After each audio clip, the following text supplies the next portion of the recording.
Assalamualaikum warahmatullahi wabarakatuh. Perkenalkan, nama saya Sri Rahayu.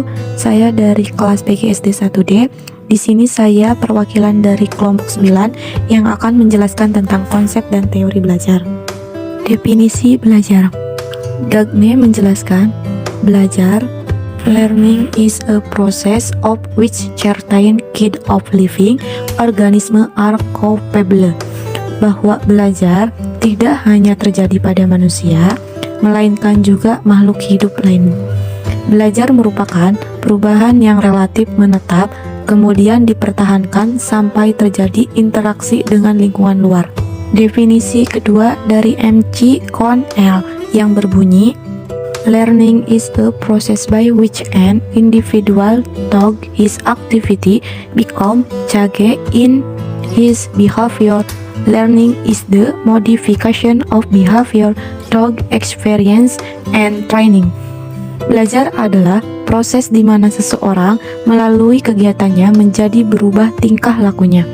Perubahan tingkah laku tersebut karena pengalaman yang diperoleh seseorang terjadi karena disengaja, artinya secara sadar melakukannya. Menurut Robinson, belajar adalah learning as knowledge go by study. Bahwa belajar merupakan adanya kesadaran dan kemauan pada diri individu untuk belajar, sehingga memperoleh pengetahuan untuk mengubah tingkah lakunya. Menurut Harold Sperch mengatakan bahwa belajar, learning is a observe, to read, to imitate, to try something themselves, to listen, to follow direction. Artinya, belajar adalah mengamati, membaca, meniru, mencoba sesuatu, mendengar, dan mengikuti arah tertentu. Menurut Bernas mendefinisikan, learning is a relatively permanent change-in behavior that occurs as a result of varieties or experience. Intinya tetap pada perubahan tingkah laku sebagai hasil dari pengalaman dan latihan.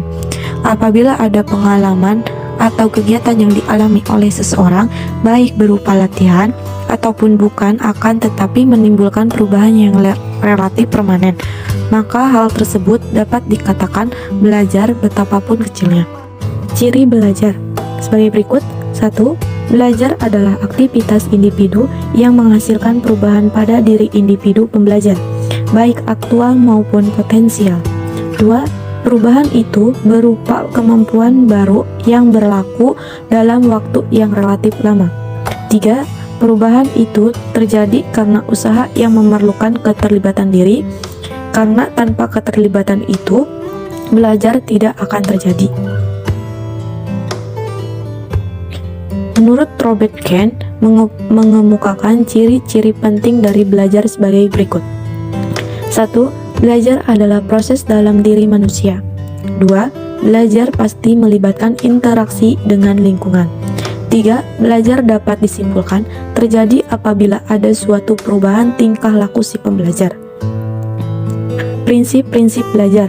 Belajar merupakan perkembangan yang terus-menerus, artinya selama si pembelajar masih hidup dan berinteraksi dengan lingkungannya.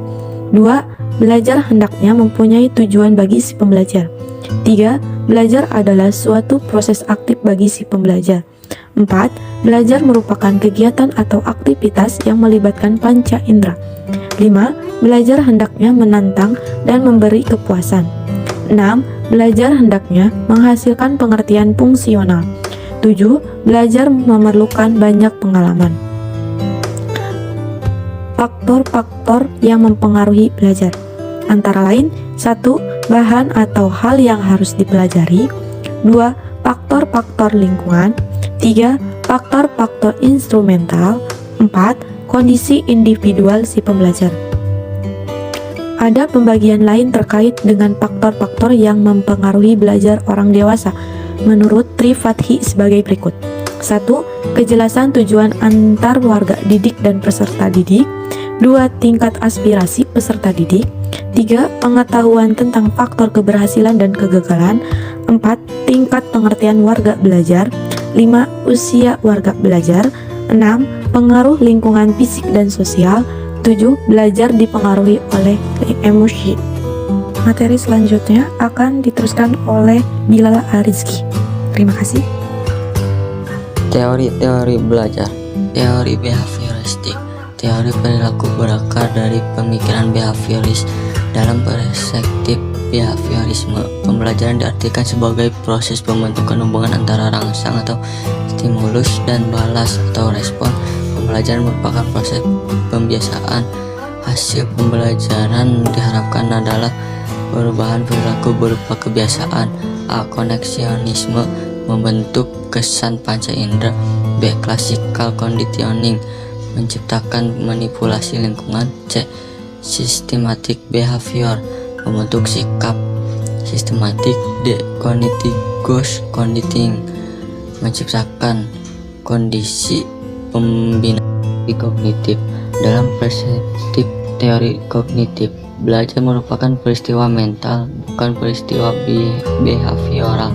Meskipun hal-hal yang bersifat behavioral tampak lebih nyata dalam setiap peristiwa belajar, perilaku individu bukan semata-mata respon terhadap yang ada, melainkan karena dorongan mental yang diatur oleh otak. Belajar menurut teori kognitif adalah proses mental yang aktif untuk mencapai, mengingat, dan menggunakan pengetahuan. Teori konstruktivisme. Menurut teori konstruktivisme, pengetahuan dikonstruksikan, bukan dipersepsikan secara langsung oleh indera. Semua pengetahuan, tidak peduli bagaimana pengetahuan itu didefinisikan, terbentuk di dalam otak manusia dan dikonstruksikan berdasarkan pengalamannya sendiri.